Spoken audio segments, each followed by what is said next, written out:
Cerita Horor Wulan. Assalamualaikum warahmatullahi wabarakatuh. Selamat datang di channel Cerita Wulan. Dan di malam Jumat ini Cerita Wulan akan menceritakan sebuah kisah horor yang merupakan pengalaman dari seorang teman yang dikirimkan melalui email kepada Cerita Wulan. Cerita ini berasal dari seorang teman yang tinggal di sebuah kota di Jawa Timur dan merupakan pengalamannya ketika ia masih menginjak bangku kuliah tahun pertama alias masih menjadi mahasiswa baru di sebuah universitas ternama di Surabaya. Bagaimana kisahnya dan bagaimana ceritanya? Ikuti terus ceritanya sampai selesai. Tapi jangan lupa untuk tetap dukung channel ini dengan cara tekan tombol subscribe, like, komen, dan nyalakan notifikasi loncengnya supaya kamu nggak ketinggalan cerita-cerita dari Cerita Wulan. Terima kasih. Pengirim email ini bernama Nurul. Nurul baru saja lulus dari sebuah kampus negeri yang cukup terkenal di Surabaya. Dan sekarang dia sudah bekerja di sebuah pabrik garmen di kota yang ada di Jawa Timur. Nurul berpesan agar nama dan universitas tempat dia sekolah dulu disamarkan. Oke, langsung saja aku ceritakan kisahnya. Nurul ini berasal dari kota Trenggalek, kota kecil yang juga masih berada di Jawa Timur.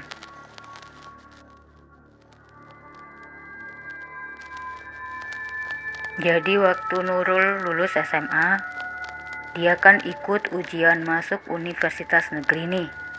Nurul itu lolos dalam ujian masuk universitas negeri idamannya.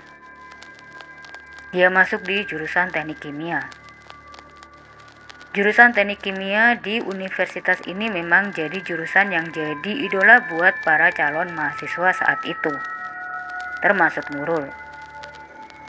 Karena itu dia senang banget waktu Nurul tahu kalau dia lolos ujian masuk ke kampus itu. Dan Nurul ini sejak kecil hingga lulus SMA, dia nggak pernah tinggal jauh dari keluarganya di Trenggalek. Dia nggak pernah sama sekali ninggalin kota kelahirannya itu. Jadi dari kecil sampai lulus SMA, ya dia itu mulek aja di kotanya itu. Mulek itu ya wes muter-muter aja dah hidupnya di kota itu. Nggak pernah kemana-mana. Paling kalau keluar kota bareng keluarga buat main atau berkunjung ke saudara. Jadi bapak ibunya Nurul ini khawatir waktu Nurul mau ngelanjutin kuliah di luar kota. Karena itu kan artinya Nurul harus tinggal jauh dari mereka dan ninggalkan kota Trenggalek. Maka kemudian orang tuanya nawarin Nurul untuk tinggal di rumah teman bapaknya Nurul, yang kebetulan rumahnya itu gak jauh dari kampusnya Nurul. Sebenarnya beruntung banget loh kalau ada saudara atau orang yang dekat dengan keluarga kita yang tinggalnya satu daerah di mana daerah itu asing untuk kita. Karena kalau misalkan amit-amit ya, kita jatuh sakit atau tertimpa musibah, seperti kecelakaan, ada yang langsung bisa membantu atau menemani kita, walaupun kenyataannya juga nggak gitu-gitu amat. Ada juga kejadian yang saudaranya tinggal sekota dan mereka tahu kita lagi sakit, tapi karena mungkin hubungannya dengan keluarga kita nggak baik-baik amat, makanya mereka dengan berbagai alasan nggak bisa membantu atau menolong kita. Tapi ya sudahlah ya, tiap orang itu kan beda-beda. Nah kalau di kasusnya si Nurul ini, Nurulnya yang nolak. Dia ngerasa nggak nyaman kalau harus tinggal di rumah sahabat bapaknya itu. Dia juga merasa nggak enak, karena walaupun kedua orang tuanya itu akrab dan sahabatan, tapi kan bukan dia yang akrab dan sahabatan. Gimana juga dengan istri si teman bapaknya itu? Anak-anaknya mungkin. Mereka tetap orang asing buat Nurul. Gimana kalau sebenarnya mereka merasa keberatan? Nah, karena alasan-alasan itulah akhirnya Nurul memilih untuk tinggal di asrama yang dikelola oleh kampus. Nurul juga beralasan dengan hidup mandiri, dia belajar untuk nggak bergantung pada orang lain. Juga belajar untuk hidup dan bergaul dengan orang-orang baru. Dan karena biaya hidup di asrama nggak terlalu mahal dan Nurul itu ngotot banget untuk tinggal di asrama, akhirnya bapak ibunya menyetujui. Awalnya Nurul pengen tinggal di asrama yang kamarnya itu sendirian aja. Tapi pada waktu itu kamar yang isi penghuninya tunggal atau sendiri sangat diminati. Jadi Nurul nggak kebagian kamar yang seperti itu. Akhirnya Nurul dapat kamar yang isinya berdua saja. Dia itu sebenarnya ngarep banget bisa akrab dengan teman sekamarnya. Nah, biasanya mahasiswa baru itu kan sebelum mulai kegiatan perkuliahan ada masa orientasinya dulu. Kalau zaman dulu kita bilangnya ospek itu loh guys. Aduh, kayaknya aku nih fosil banget ya kalau ngistilahinnya dengan ospek. Zaman bala banget. Tapi ternyata Nurul harus menerima kenyataan pahit kalau teman sekamarnya itu ternyata nggak ikut masa orientasi maba waktu itu. Jadi untuk seminggu pertama, Nurul itu sendirian di kamar. Setelah 1 minggu barulah datang teman sekamarnya itu. Namanya Yayu. Yayu ini jurusan teknik sipil dan asalnya dari kota lain juga. Yang pastinya tempatnya juga di luar Surabaya. Dan ternyata Yayu itu lebih tua usianya dibandingkan Nurul. Beda usia mereka hanya setahun. Tapi karena dia masuk kuliahnya baru tahun ini, jadi mereka sama-sama baru semester 1. Dan ternyata lagi Yayu itu tipe orang yang introvert. Dia nggak banyak bicara dan setiap Nurul coba tanya-tanya soal keluarga ataupun asal-usulnya, dia seperti enggan bercerita. Dia cuma senyum gak mau jawab. Tertutup banget anaknya. Nurul pun akhirnya gak nanya-nanya lagi. Karena dia juga sungkan dan maklum. Ya namanya orang kan beda-beda. Ada juga gak suka kalau masalah yang dianggap pribadi dikorek-korek. Dan Nurul itu tipe orang yang cukup ngerti dan menghargai privasi orang lain. Termasuk privasi teman sekamarnya itu. Dia nggak kepoan gitu. Dan awalnya Nurul sempat agak kecewa karena dia ngarepin bisa punya teman sekamar yang sefrekuensi dengan dia yang periang, terbuka dan suka ngoceh. Tipe-tipe berisik dan menebar keceriaan di mana saja. Tapi karena Yayu itu orangnya baik dan rajin, semua kegiatan bersih-bersih dan rapi di kamar Yayu itu kelas wahid alias juara. Bahkan Nurul sempat bercanda. Nurul bilang seandainya ada lomba kebersihan di asrama mereka, kayaknya kamar mereka bakalan juara 1. Bisa dapat penghargaan Kalpataru sebagai kamar terbersih seisi asrama putri. Setiap kali Nurul mau membantu, hal simpel saja seperti buang sampah di tempat penampungan sampah yang berada di areal kampus mereka, Yayu sambil senyum lebar selalu berkata, "Gak usah, gak apa-apa, biar aku aja." Atau, "Gak apa-apa kok, biar aku aja yang buang." Kayak gitu. Tapi ada satu hal ajaib yang juga jadi kebiasaan tidur si Yayu ini. Dia punya kebiasaan tidur yang agak serem. Yaitu kalau tidur rambut panjangnya itu diuraikan semua ke depan sampai nutupi wajahnya. Kayak nutup gorden gitu. Dan terus selimutnya juga ditutupkan dari ujung kaki sampai ujung kepala. Jadi posisinya udah kayak mayat. Nurul pernah nanya, "Kenapa kok kayak gitu tidurnya?" Dan Yayu menjawab, kalau dia ada terang dikit aja atau ada cahaya, dia nggak bisa tidur. Ya kan memang ada beberapa orang yang sensi banget sama cahaya lampu. Yang bisa bikin Mereka sulit buat tidur kalau ada terang cahaya lampu. Jadi kalau benar-benar tidur itu harus benar-benar gelap. Nurul memaklumi hal itu. Nah, setelah beberapa bulan Nurul itu nggak kunjung akrab juga sama Yayu. Tapi mereka juga nggak ada masalah apapun. Hubungannya ya biasa-biasa aja. Ya baik-baik saja. Hanya ya nggak deket-deket banget juga. Jadi ya hanya sebatas sebagai teman sekamar aja. Nurul dan Yayu sama-sama nggak keberatan dengan hal itu. Pada suatu hari Yayu pamit mau pulang karena dia ada urusan penting di keluarganya. Nah, sebelum Yayu pulang, Nurul itu minta izin. Kalau misalkan dia bawa teman sekelasnya datang ke kamar mereka, karena minggu depan mereka ada praktikum yang laporannya itu harus dikerjakan secara berkelompok.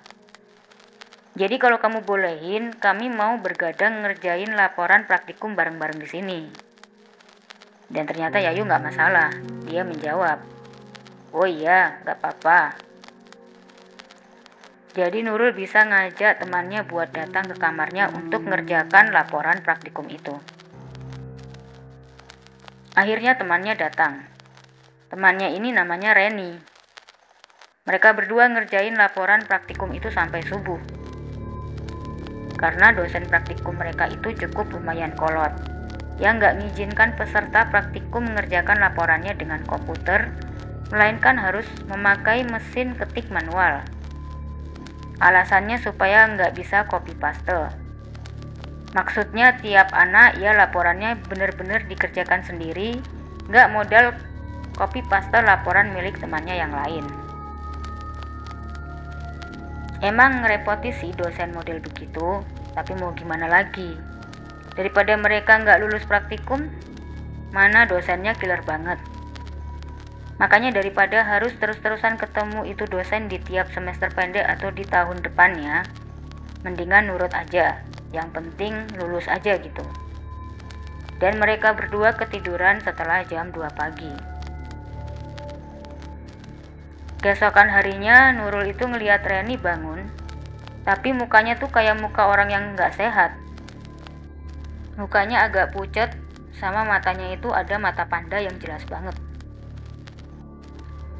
Si Nurul terus nanya, "Loh Ren, kok mukamu kelihatan capek banget? Tidurmu gak nyenyak ta?" Terus Reni itu menjawab, "Aku semalam kelindian Rul, dadaku sampai sesak banget rasanya.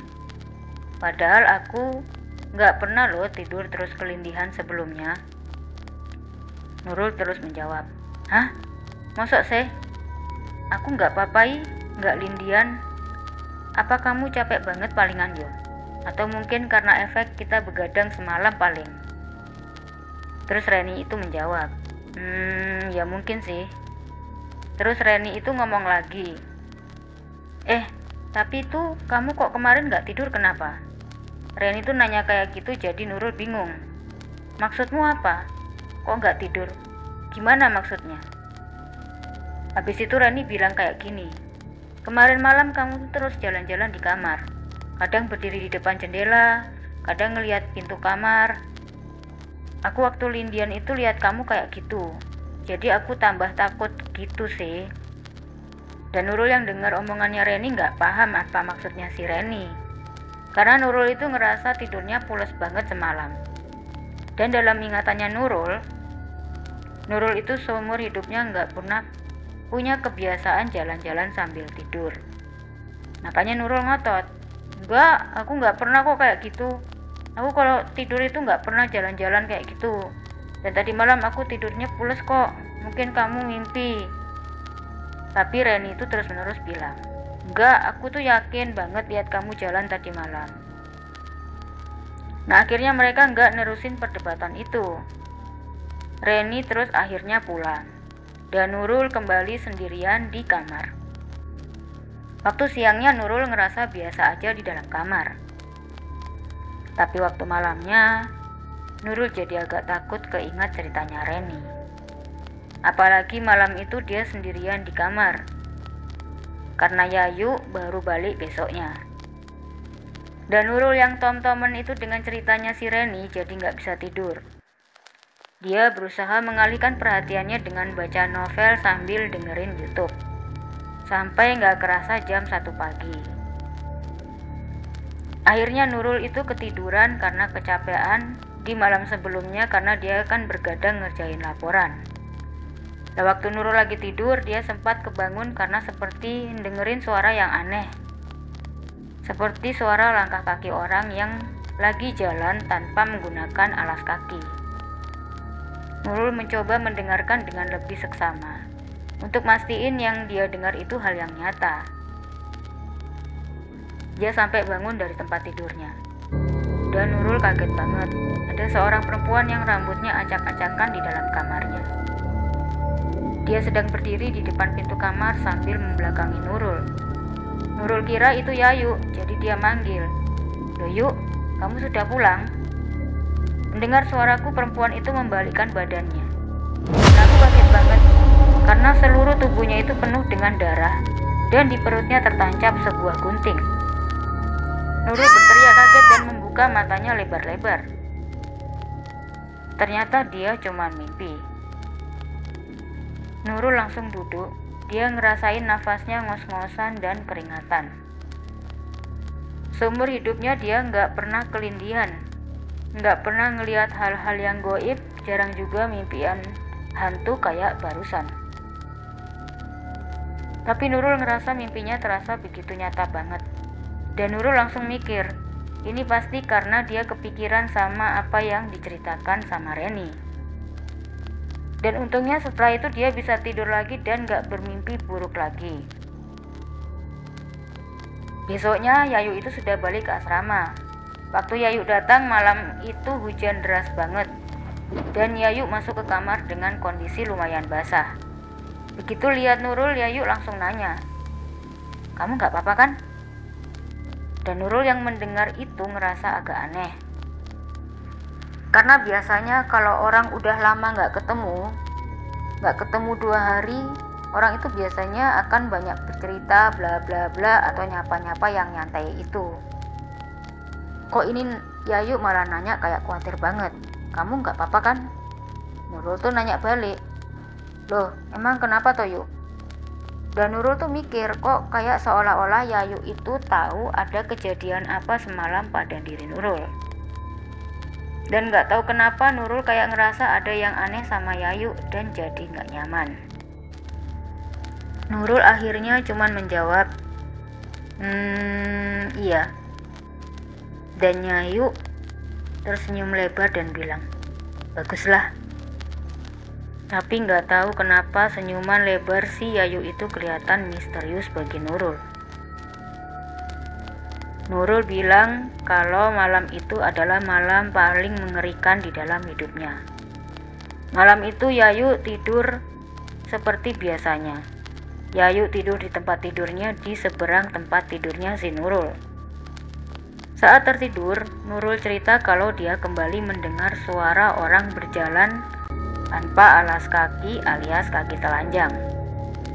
Dan waktu matanya terbuka, dia melihat seseorang yang berdiri di dalam kamarnya. Sosok perempuan itu perlahan-lahan berjalan mendekati tempat tidur si Nurul. Dan kali ini Nurul melihat wajahnya. Wajahnya itu kayak ada luka gores yang besar banget. Terus gunting itu tertancap di perutnya. Dan dari tancapan itu darah merah terus mengalir. Nurul membeku dan gak bisa bergerak sama sekali. Perempuan itu terus berjalan menuju Nurul. Dan begitu melihat wajahnya Nurul, dia tertawa terbahak-bahak. Ha. Dia tertawa cekikian. Aku wes nemu. Sambil melompat-lompat di tempatnya, sambil bertepuk tangan seolah-olah dia senang banget. Terus Nurul bilang kalau perempuan itu kembali mendekati Nurul dan berdiri tepat di samping tempat tidurnya si Nurul.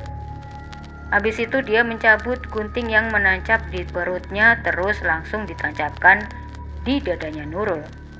Nurul berteriak sekuat tenaga dan langsung terbangun dari mimpinya.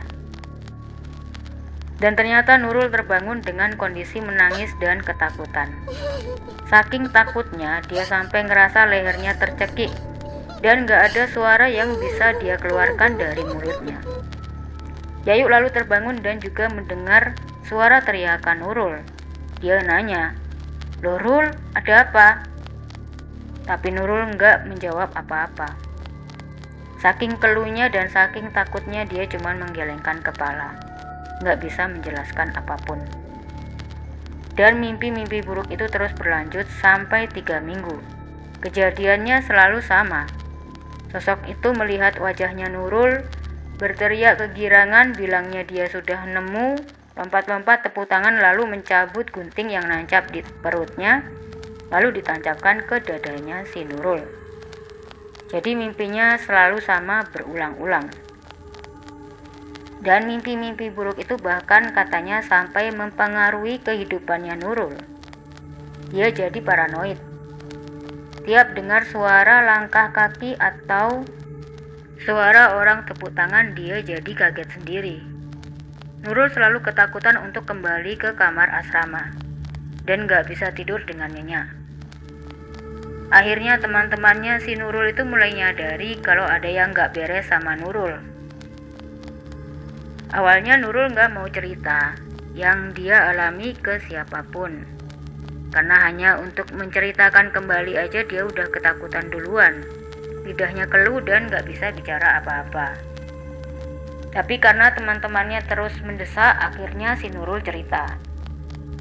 Dia curhat soal mimpinya itu ke teman-temannya, dan mereka semua kaget. Dan untungnya mereka itu peduli banget untuk mikirin solusi apa yang terbaik untuk masalahnya si Nurul. Mulai dari pakai obat tidur, pakai aromaterapi dan macam-macam. Semua saran teman-temanku sudah tak coba semua, Kak. Tapi mimpi itu tetap datang dan terus berulang sampai aku mau bunuh diri saja rasanya, kata si Nurul. Nah, suatu hari temannya yang bernama Riza itu mencoba nanya ke saudaranya yang indigo.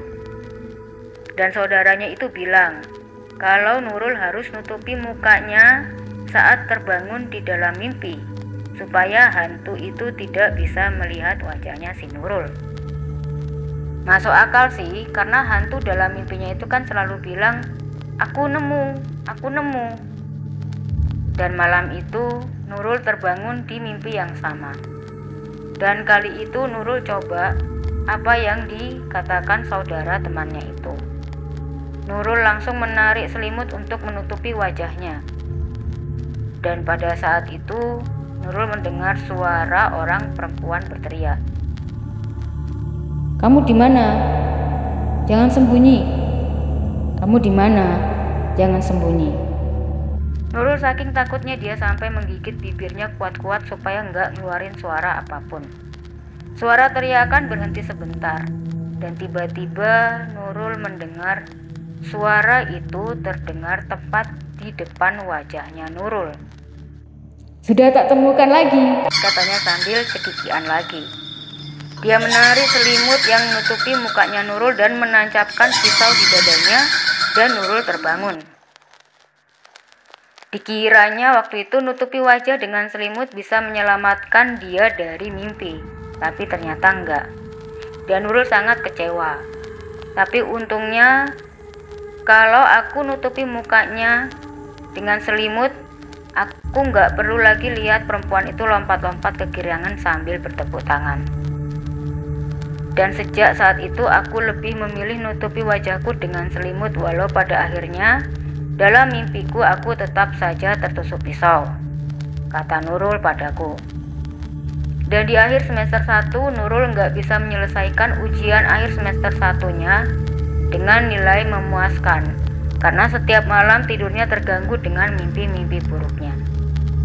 Singkat cerita, Nurul itu pengen buru-buru libur semester dan pulang ke rumah orang tuanya di Trenggalek dan ketemu orang tuanya. Sehari sebelum pulang ke rumah, Nurul kembali bersiap-siap untuk tidur sambil nenangin dirinya, karena besok dia sudah nggak perlu lagi tidur di kamar itu. Dan ketika dia sudah terlelap, Nurul kembali terbangun dalam mimpinya. Dan gak tahu kenapa Nurul sempat ngeliat Yayu yang sedang terbaring di tempat tidurnya. Pada waktu itulah Nurul sadar, kenapa kok Yayu itu selalu nutupi mukanya dengan rambut. Kemudian dia tutupi lagi dengan selimut. Nurul jadi curiga. Jangan-jangan Yayu tahu juga tentang mimpi-mimpi buruk itu. Dan gak tahu kenapa dia sangat kesal sama si Nurul. Yayu jahat banget. Kalau dia tahu kenapa dia gak cerita sama Nurul aja. Jadi kan Nurul bisa ngikuti apa yang dikerjakan sama Yayu. Dan lebih dari 1 bulan Nurul itu diteror mimpi-mimpi buruk sampai nilai-nilai ujiannya berantakan. Dalam mimpinya itu, Nurul lalu bangun dari tempat tidurnya dan berjalan ke arah Yayu, dan dia menyibakkan rambut yang nutupi mukanya Yayu, dan selimut yang nutupi mukanya itu dibuka dan tidak dikembalikan lagi. Habis itu Nurul balik lagi ke ranjangnya dan dia menutupi mukanya sendiri dengan rambut dan menutupi badannya dengan selimut. Gak lama setelah itu aku dengar suara langkah kaki si sosok itu, dan dia kemudian tertawa cekikian. Sambil bilang, Wes temu, sambil lompat-lompat kegirangan dan bertepuk tangan. Terus dia mencabut gunting yang menancap di perutnya, lalu dia tancapkan di dadanya si Yayu. Aku langsung bangun dari mimpi buruk itu, sambil ngelap keringat dingin dari keningnya. Kata si Nurul. Ternyata sudah pagi, aku lega banget. Dan kulihat tempat tidurnya si Yayu sudah kosong. Kayaknya dia sudah bangun. Nurul lalu siap-siap untuk turun ke bawah menunggu jemputan mobil travel. Dan saat Nurul sudah mau turun, Yayu masuk ke dalam kamar. Loh Yuk, kamu dari mana pagi-pagi kok sudah dari luar? Kata si Nurul. Aku sudah mau pulang ini, dijemput travel. Yayu diam saja mendengar ocehannya si Nurul, sambil ngeliatin Nurul. Nurul yang masih kesel sama Yayu soal mimpi itu diam juga. Walau dalam hati kecilnya dia ngerasa agak merasa bersalah karena sudah melakukan itu tadi malam di dalam mimpi. Meskipun di dalam mimpi, tapi beneran itu nggak enak banget. Tahu-tahu Yayu itu duduk di ranjangku lalu ngeliat ke mukaku. Rul, kamu mimpi hantu perempuan gentayangan yang ada tancapan gunting di perutnya ya? Nurul kaget setengah mati mendengar pertanyaan Yayu. Dia ngeliat ke arah Yayu. Nurul ngeliat wajah si Yayu agak beda. Biasanya suaranya si Yayu itu kan lemah lembut, tapi kali ini agak dingin dan kaku. Hal itu bikin Yayu jadi salah tingkah. Bicaranya kebata-bata. Terus Yayu itu ndesek. Ya enggak? Tanya si Yayu lagi. Nurul bingung jawab apa. Nurul mengangguk aja. Terus Yayu tuh bilang lagi, tak kira kamu udah terbiasa ditusuk sama hantu itu. Kok tadi malam malah aku lagi yang diganggu sama dia? Nurul itu bengong mendengar ucapannya Yayu. Dia sempat meragukan pendengarannya. Dan jujur sampai saat itu Nurul itu masih merinding kalau ingat perkataannya si Yayu. Terus kata si Yayu lagi, hantu perempuan itu ibu tiriku sendiri. Papaku sama dia ngalami musibah kecelakaan. Mobil papa terbakar. Papaku meninggal, tapi dia selamat. Hidup dengan luka goresan besar dan luka besar hampir nutupi seluruh wajah dan badannya. Habis itu Yayu bilang lagi, sial, kenapa bukan dia saja yang mati? Kenapa harus papa? Udah gitu mukanya ngeri kayak monster. Benci banget aku sama dia. Itu kata si Yayu. Dan Yayu itu selalu gangguin ibu tirinya itu dan dibully. Sampai akhirnya ibu tirinya itu meninggal dunia dengan cara tancapin gunting di perutnya. Terus di perutnya itu ada fotonya si Yayu juga. Kata Yayu, mungkin dia mau kutuk aku. Makanya kemarin aku pulang ke rumah, karena malam itu adalah malam kematian ibu tiriku itu, kata si Yayu. Senang sih dia sudah mati, tapi sejak itu dia selalu muncul di mimpi burukku. Dan aku sampai stres. Mimpi buruk kayak begitu, kata si Yayu. Dan untuk hindari teror mimpi buruk seperti itu, akhirnya aku nemu solusi. Ternyata aku cukup tinggal dan tidur sekamar dengan orang lain, dan aku nutupi mukaku, dan kalau sudah kayak gitu, setan perempuan gila itu ngira orang lain itu aku. Dan dia bakal nusuk ke orang itu di dalam mimpinya. Dan mendengar cerita si Yayu itu, Nurul sangat ketakutan. Rasanya dia nggak percaya sama yang diceritakan Yayu. Terus si Nurul itu tanya sama si Yayu, kok dia tega ngelakuin itu sama dirinya? Jadiin si Nurul sebagai tumbal, walaupun kejadiannya hanya di dalam mimpi. Dan si ekspresi Yayu itu bikin Nurul ketakutan. Kata Yayu dengan wajah yang sangat tenang. Loh, kan aku sudah sering baik sama kamu, bersih-bersihin kamar, dan aku pikir semua itu adillah untuk membayar semua yang kulakukan untuk kamu.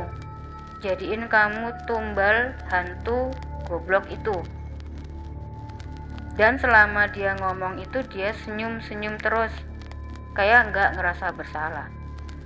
Si Nurul tanpa basa-basi langsung keluar membawa semua barang yang sudah dia packing dan turun ke bawah untuk langsung pulang ke kotanya. Dan selama di rumah, Nurul itu nggak berani cerita ke siapa-siapa. Dan di semester berikutnya Nurul langsung pindah dan keluar dari asrama. Dia pindah ke kos-kosan yang ada di dekat kampus. Dan sejak Nurul tidur di kamar kos-kosan atau sudah nggak lagi tidur di asrama, dia sudah nggak ngalami mimpi buruk itu. Dan kabarnya Yayu drop out dari kampus setelah semester 1. Dan sejak saat itu aku nggak pernah lagi lihat atau ketemu Yayu lagi di kampus, Kak, kata si Nurul. Aku nggak mau cari tahu soal Yayu lagi, aku juga nggak tahu apa yang diceritakan Yayu itu benar atau enggak. Tapi yang jelas apa yang aku ceritakan soal mimpi-mimpi burukku itu benar apa adanya. Dan gara-gara mimpi-mimpi itu aku sampai sempat dibawa ke psikolog dan sempat juga dibawa ke ahli ruqyah, supaya bisa melepaskan aku dari trauma mimpi-mimpi buruk itu. Syukurlah Kak, sekarang aku bisa terbebas dari rasa trauma itu. Aku sudah baikan dan juga sudah lebih rajin mendekatkan diri pada Tuhan dan rajin berdoa. Syukurlah kalau sekarang Nurul sudah terbebas dari rasa traumanya. Serem juga kan kalau harus ketemu dan ngadepi psiko kayak Yayu gitu. Kelihatannya baik, rajin, lembut, halus, solehah, ternyata psikopat. Buat Nurul, makasih sudah mau berbagi pengalaman horornya ke aku. Semoga kamu dan kita semua yang mendengarkan cerita ini gak menemukan hal-hal yang menakutkan seperti itu. Dan semoga aku juga kalian semua yang mendengarkan cerita ini dalam perlindungan Tuhan yang Maha Kuasa. Jangan lupa untuk mendekatkan diri pada Tuhan supaya selalu dalam perlindungannya.